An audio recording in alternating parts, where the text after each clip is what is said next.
ગામ આપણે ખૂબ તાળીઓથી વધાવશું। રાજુભાઈએ જેમ કીધું કે આ પુસ્તક છે એ આપણા ગામનો ઇતિહાસ બની રહેશે, એવું સરસ મજાનું પુસ્તક દાદા દ્વારા લખાયું છે આપણી સમક્ષ। એના મુખ પૃષ્ઠ ઉપર આપણા ગામના દરવાજાનું સરસ મજાનું ચિત્ર દેખાઈ રહ્યું છે આપણને, અને આ કિલ્લાની પાછળનો ઇતિહાસ આ પુસ્તકની અંદર રહેલો છે। આપણી વચ્ચે આ પુસ્તક વિમોચિત થયું। ખૂબ ખૂબ આભાર। અત્રે આપણી વચ્ચે ગુજરાત રાજ્યના રાજ્યપાલ શ્રી આચાર્ય દેવવ્રતજી, આજે આપણને આનંદ થઈ વાત છે કે બીજી વાર ટીમાણા ગામના આંગણે પધાર્યા છે। એકવાર जोरदार तालियों साहब फिर से स्वागत करेंगे। सर जी, ये गांव बहुत बढ़िया है। इस गांव में करीब करीब 700 किसान हैं और इस गांव में अभी 191 किसान ने वो अपने हिसाब से गाय माता के माध्यम से अपने लिए और समाज के लिए जो काम किया है प्राकृतिक कृषि में, वो हमारे सामने बैठे हैं। दंपति स्वरूप सब लोग बैठे हैं। 191 किसान है, वो सब गाय पालन करते हैं और अपने लिए थोड़ा बहुत ज़्यादा नहीं लेकिन थोड़ा सा शुरू किया है, और इसकी प्रगति वो आपकी वजह से हुई है। आप जब पहली बार आए तब कई किसानों ने आपको सुना था, और इसका श्रेय आपको और प्रफुल्ल दादा दोनों को जाता है। प्रफुल्ल दादा भी यहाँ बार बार आ रहे थे। आज वो गुजरात के प्राकृतिक किसानों का मुखिया है, प्रमुख है, तो हम पहले उसकी क्षमा चाहते हैं क्योंकि आगे से तय हुआ था तो उनका स्वागत नहीं कर पाए।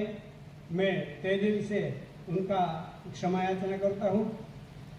और भावनगर ज़िले की बात करूँ तो भावनगर ज़िले में अब 25 से लेकर ज़्यादा किसान जो है हर गांव में 26 के 50 के बीच में, वो हमारे गांव में 40 है, और 51 से आगे 100 तक 28 है।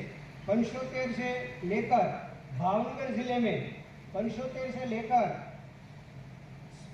100 तक 596 किसान है, और कुल मिलकर 664 किसान ये प्राकृतिक कृषि अपना रहे हैं। आज भावनगर जिला पूरा गुजरात में नमूनेदार काम कर रहा है। हो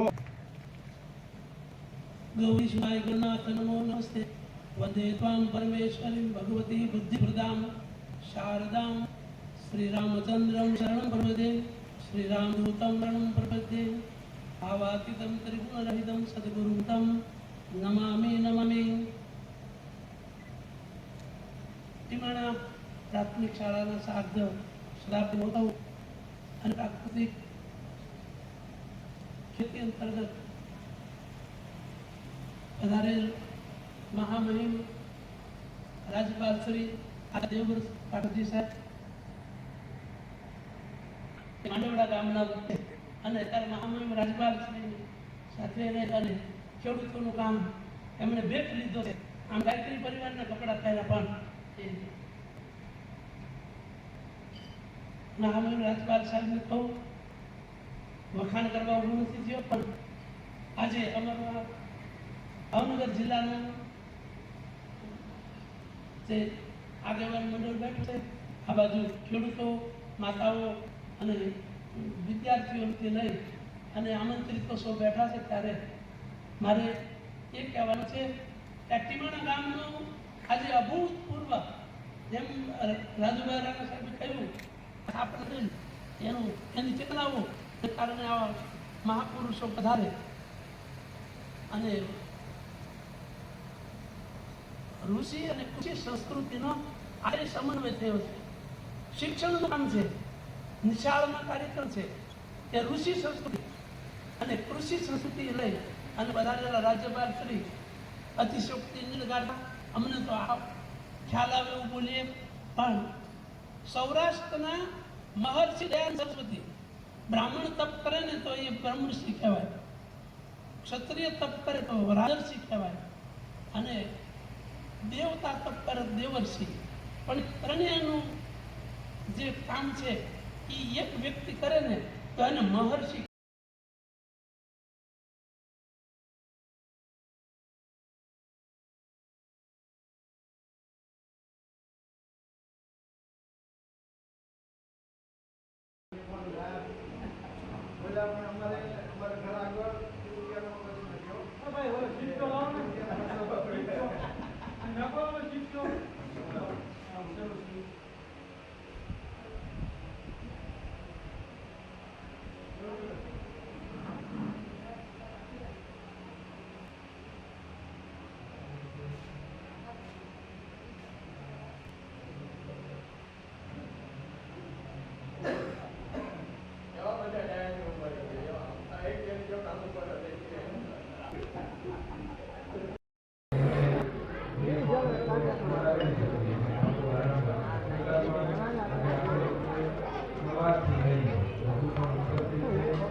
हमारे बीच में जिला के डीएम साहब, डीडीओ महोदय, एसडीएम महोदय, हमारे पूर्व एमपी महोदय और देश विदेश में टिवाना गांव के रह रहे पूर्व छात्र छात्राएं, प्राकृतिक खेती से जुड़े हुए हमारे सभी भाई और बहनें, इस गांव के सभी सम्मानित आदरणीय बुजुर्गों, युवा बंधुओं, भाई और बहनों, गुजरात प्रदेश बहुत बड़ा प्रदेश है। प्रत्येक गांव में किसी का भी जाना संभव नहीं, लेकिन मैं अपना सौभाग्य मानता हूं कि आपके टिमाना गांव में दूसरी बार मुझे आने का सौभाग्य मिला।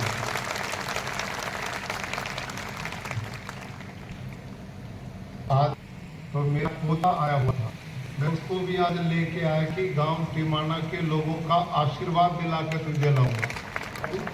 ऊपर आ जाए बेटे एक बार, देखो ना इतनी माताएं बैठी। ये 7वीं क्लास में पढ़ता है। तो मैंने कहा गांव में पैदा हुए लोग बैठे हुए थे। मैंने कहा हम गांव में पैदा हुए लोग हैं और गांव के लोगों की संस्कृति को जानना, उनके बीच में जाना, कैसे वहां रहना, खाना पीना, जीवन शैली, उसकी हमें जानकारी होनी चाहिए। मैं याद करता हूं भाइयों और बहनों, मुझे अपार प्रसन्नता है कि जिस पवित्र शाला में हम बैठे 152 वर्ष पूर्व हमारे जिन बड़े बड़े लोगों ने इस गांव की आने वाली पीढ़ियों को शिक्षित दीक्षित करने के लिए, उस समय तो अंग्रेजों का राज था, कोई सुविधाएं नहीं थी, न सड़क थी, न बिजली थी, न पानी की व्यवस्थाएं थी। ऐसे समय पे गांव टिमाना के वो बड़े लोग कितने दूरगामी सोच के होंगे कि जिन्होंने उस समय यहाँ पर विद्या का बीज बोया था, शिक्षा का केंद्र स्थापित किया था।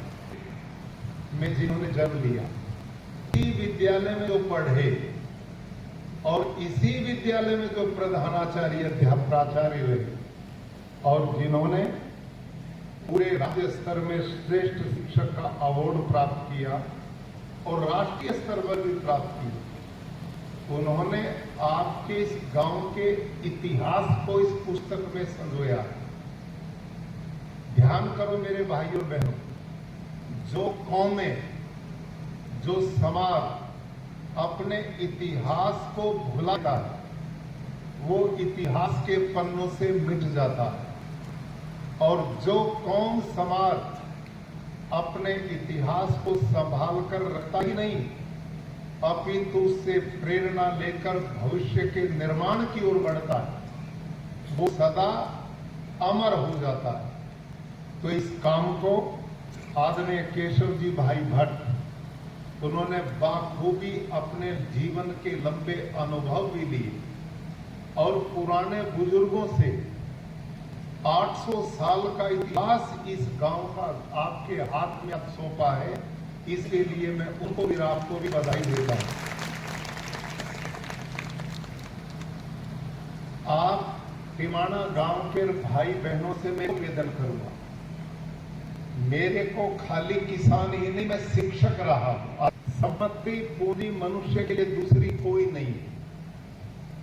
आप सब टिमाणा गांव के भाई और बहनों से मैं निवेदन करूंगा, यदि आपने आगे बढ़ना है तो उसका आधार सबसे जरूरी है अपने बेटे बेटियों को बहुत पढ़ाओ लिखाओ, उनको शिक्षित करो और केवल अक्षर ज्ञान नहीं, अपितु अपने बेटे बेटियों के बीच में समय बिताओ, उनमें अच्छी आदतें अच्छे संस्कार भी दो, उनमें भी अपने कुल के इतिहास बड़े बुजुर्गों की कहानी सुनाओ और इस देश के महापुरुषों की भी जानकारी उनको हो।